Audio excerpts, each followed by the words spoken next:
पटल पर सभी छात्रों का अभिवादन करती हूँ। माँ शारदा के चरणों में नमन। माँ हमारे ज्ञान का विस्तार करती रहें।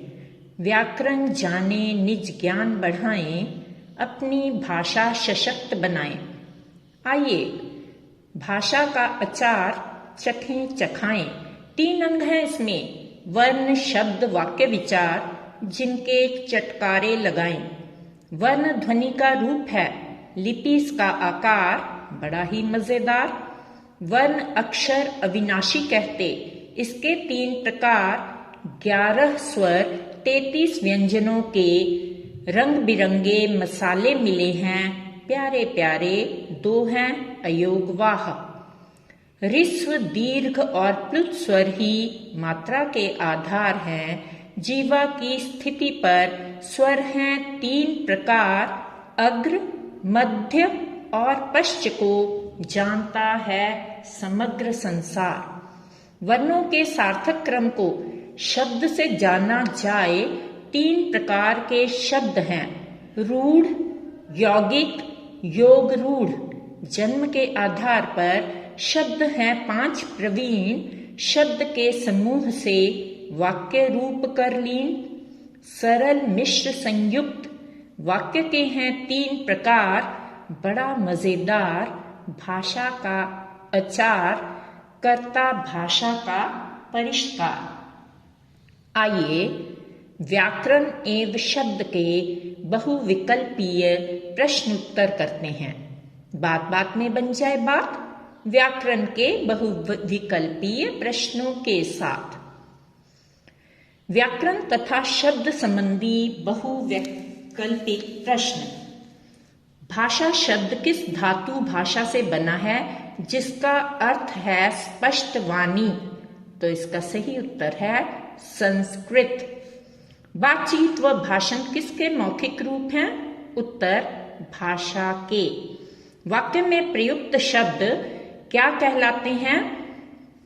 पद, यानी के शब्द जब वाक्य से बाहर होता है, स्वतंत्र होता है। जब वह वाक्य के बीच में व्याकरण के नियमों में बंध जाता है, तब वह पद बन जाता है। हिंदी वर्णमाला के कितने भेद हैं? उत्तर 2, स्वर तथा व्यंजन।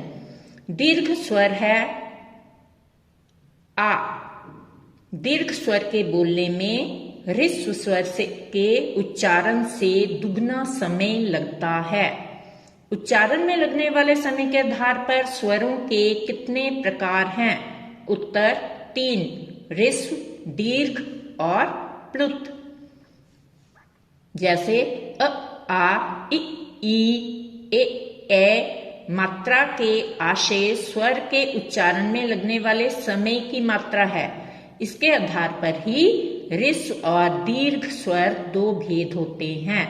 जैसे अ, इ, उ ह्रस्व हैं, तो आ, ई, उ दीर्घ स्वर हैं।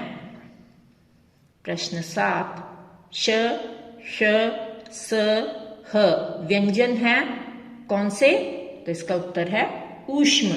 इन 4 वर्णों के उच्चारण में मुख से एक प्रकार की गर्म वायु निकलती है, इसलिए ऊष्म व्यंजन कहते हैं। आगत शब्द है कागज। कलम, मिठाई, जूता में से कागज इसका सही उत्तर है, क्योंकि यह फारसी का शब्द है। ड़, ढ ध्वनियां नहीं आती शब्द के आरंभ में। क वर्ण का उच्चारण स्थान है उत्तर कंठ। अघोष वर्ण है ख। उच्चारण में नाद की जगह केवल श्वास का उपयोग होता है। श्वास मतलब सांस। वर्ण को बोलते समय नासिका से निकलने वाली ध्वनियों को क्या कहते हैं? उत्तर स्पर्श। भाषा की सबसे छोटी इकाई को क्या कहते हैं? उत्तर वर्ण। तत्सम के शब्द छांटिए। पंछी, कार, घृत, पेड़, इसमें से तत्सम शब्द है घृत। घृत का अर्थ है घी, जो शब्द संस्कृत के मूल रूप के समान ही हिंदी में भी प्रयोग होते हैं। निम्नलिखित में से योग रूढ़ शब्द कौन सा है?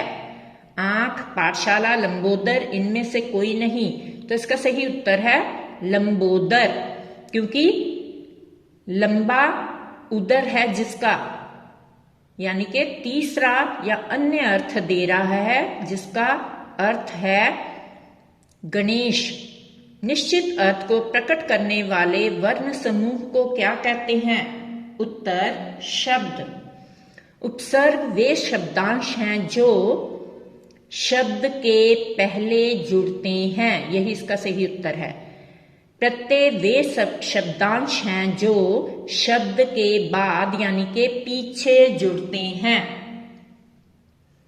तद्धित प्रत्यय वे होते हैं जो धातु से बिना किसी नए शब्द का निर्माण करते हैं।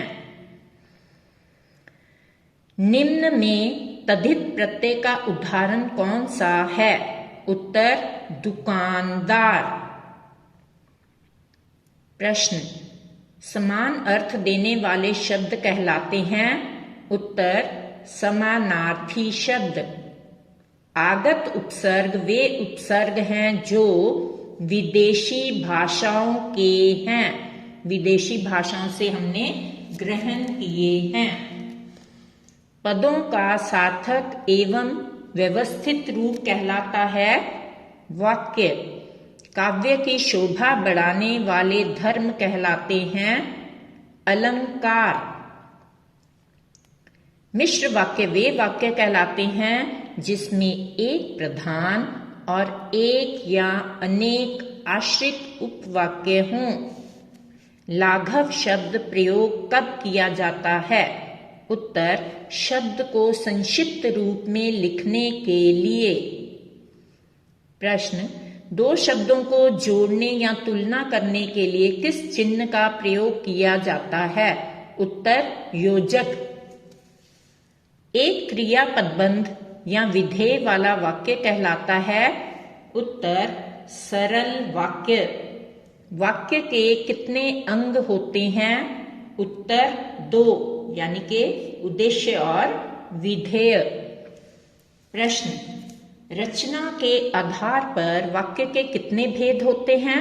उत्तर 3, यौगिक, योग रूढ़ या मूल शब्द अथवा रूढ़ शब्द। वाच्य के कितने भेद होते हैं? उत्तर 3, कर्तृवाच्य, कर्मवाच्य एवं भाववाच्य। प्रश्न अर्थ के आधार पर वाक्य के कितने भेद होते हैं? उत्तर 8, उद्गारवाचक, विधि या आज्ञावाचक, प्रश्नवाचक, इच्छावाचक, विधानवाचक, नकारात्मक वाक्य, संदेहवाचक, संकेतवाचक। इन पंक्तियों में प्रयुक्त अलंकार कौन से हैं? आए, महंत, वसंत। तो इसका अलंकार है रूपक। प्रश्न पीपर, पात, सरिस, मंडोला, इसमें कौन सा अलंकार है? उत्तर उपमा, सदृश्य मूलक अलंकार। मन की तुलना पीपल के पत्ते के हिलने से की गई है। मन उपमेय जिसको उपमा दी जाए, पात उपमान जिससे तुलना की जाए, सरिस वाचक शब्द है जिससे समानता का बोध हो, डोला साधारण धर्म है यानी कि विशेषता व्यक्त करने वाला शब्द। रघुपति, राघव, राजा, राम, इसमें कौन सा अलंकार है? उत्तर अनुप्रास, क्योंकि र वर्ण की आवृत्ति हुई है, बार बार आया है। प्रश्न निर्देशानुसार वाच्य परिवर्तन का सही विकल्प चुनिए। निष्ठा द्वारा चित्र बनाया गया, कर्तृवाच्य में। तो इसका सही उत्तर है निष्ठा ने चित्र बनाया। कर्तृवाच्य का मुख्य बिंदु कर्ता होता है। क्रिया के लिंग वचन उसी के अनुसार होते हैं। प्रश्न चलो पढ़ने चला जाए, कर्तृवाच्य में बदलिए। उत्तर चलो पढ़ने चलें। प्रश्न अर्थ के आधार पर वाक्य भेद के विकल्पों में से सही को चुनिए। भगवान तुम्हें खुश रखे, ये है इच्छावाचक, कहने वाले की इच्छा के भाव प्रकट हो रहे हैं। चंद्रमा छिपेगा तो अंधेरा होगा, ये है संकेतवाचक, एक क्रिया का होना दूसरी क्रिया पर निर्भर कर रहा है। छिपेगा तो अंधेरा होगा। तो छात्रों, व्याकरण जाने, निज ज्ञान बढ़ाएं, अपनी भाषा सशक्त बनाएं, व्याकरण नगरी की सैर करते रहें। जितनी व्याकरण नगरी की सैर करोगे उतनी ही आपकी, हमारी भाषा सशक्त होगी। प्रस्तुति Savita Khosla. If you like our content, Back to School Mrs. Savita Khosla channel, do like and subscribe, do share with your friends.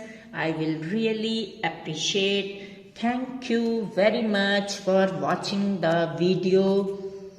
We'll meet you again